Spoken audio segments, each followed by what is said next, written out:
reason why is because after the Second World War, somebody like Eleanor Roosevelt decided we really can't afford to go through another carnage like we did in the Second World War, and something has to be done.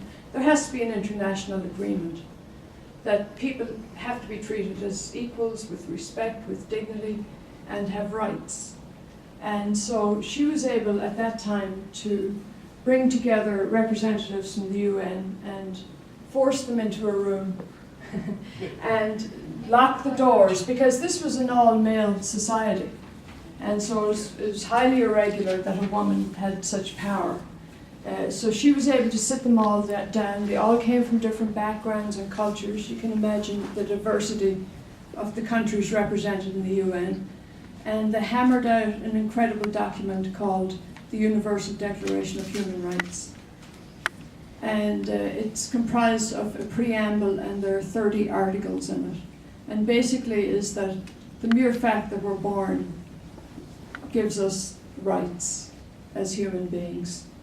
And there's nobody greater and nobody less than anybody else.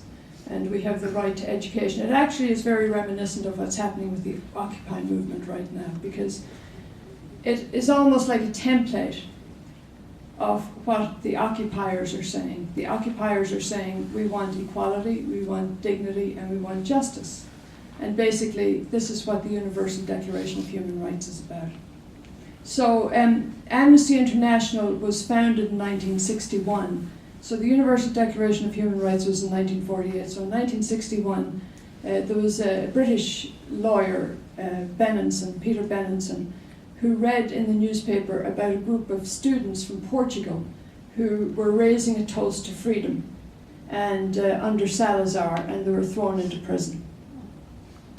And so he said, he wrote an article, I think it was for the Observer newspaper, and he said that they should have amnesty, they should have forgiveness. This is unbelievable that this is happening.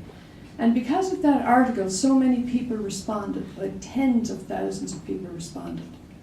And being a good human rights activist that he was, he got a group of people together and said, why don't we capitalize on this? So they formed an organization called Amnesty International. And basically they extrapolated some of the articles from the Universal Declaration of Human Rights and started the organization. So this is its 50th year, and the only weapon it uses is the pen. It's the largest human rights organization, grassroots organization in the world, and in 1977 it got the Nobel Peace Prize. So, and we have, would the people from our Amnesty group stand up just to show?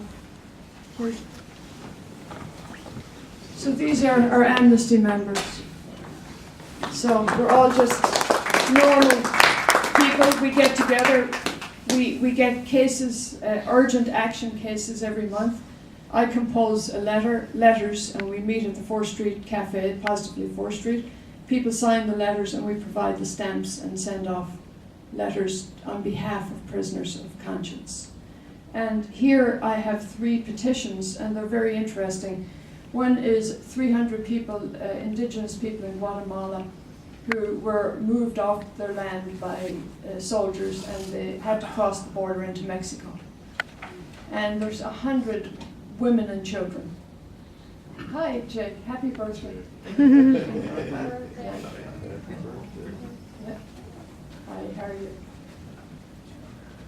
Hi, how are you doing? You're welcome. Yeah. Hi, how are you doing? You're very welcome. Yeah, just get a comfortable seat, light your cigarette. So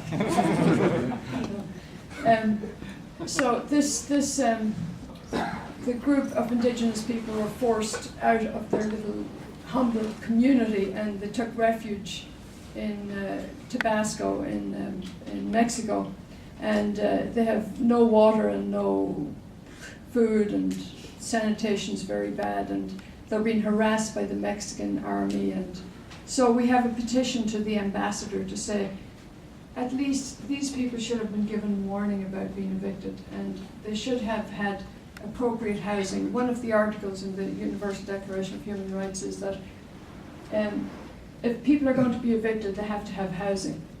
They have to have some standard of housing or accommodation to be evicted to, and these people haven't, so we're asking that. The other one is, once again, an indigenous group in Brazil who are living on their ancestral lands, and they're being gradually moved off, and they were living on the side of the road, and they were attacked by, it was just around Thanksgiving, I believe, 40 armed men came in trucks, and they singled out the leader, and they murdered him in front of his grandchild, and they dragged his body along, and two 12-year-old, a boy and a girl, were abducted, and a little girl of 5 was abducted, and we don't know where they are. And these people are just really in a very precarious situation.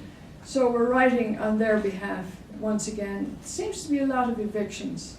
That seems to be one of the current things. And then the last one is, let me see if I can remember. I can't. Guatemala. Oh yeah, this one. It's from China.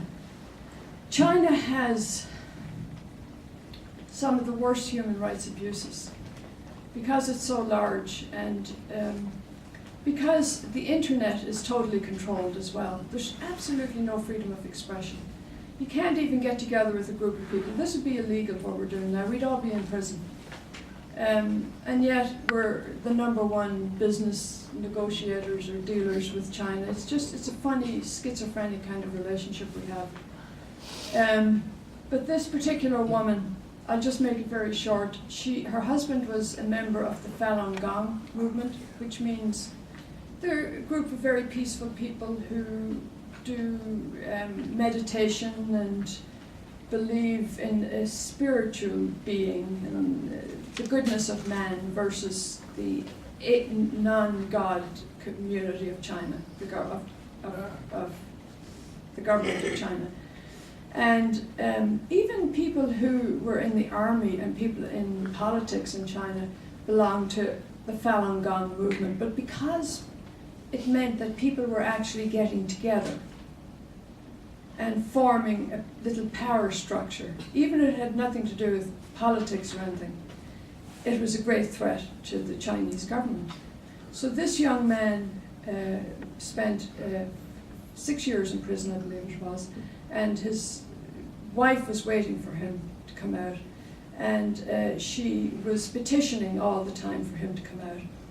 And he got out in March, and they got married, and he was taken away again. And so she wrote on the internet a little love story about how hard it is and how hard it was for her waiting, and just her whole story, and now she's been put in prison. And nobody knows where she is. So the family doesn't even know where she is. So these are the kind of things that, all right, we're very optimistic. Like, we couldn't do this kind of work. You have to have a sense of humor, and you have to have art. You have to have music. We had a great concert in the summer with 8 groups. We have poetry tonight. The actual groups meetings are very interesting and fun, really. They're a lot of fun because if you really got into it and if you felt it with all of your heart, we do feel it, but we're doing something. And I think if we weren't doing something, I think we'd all have high blood pressure and ulcers and everything. But at least it's a tiny little thing we're doing, but at least it's something. So basically that's, the next meeting is January 9th. So we have T-shirts as well, and they're David. I'll introduce you to David Rendell just very briefly. Are you all right, David? Yeah, just to fine. say what that's about, Yeah. and then we'll move on. Okay, thank you.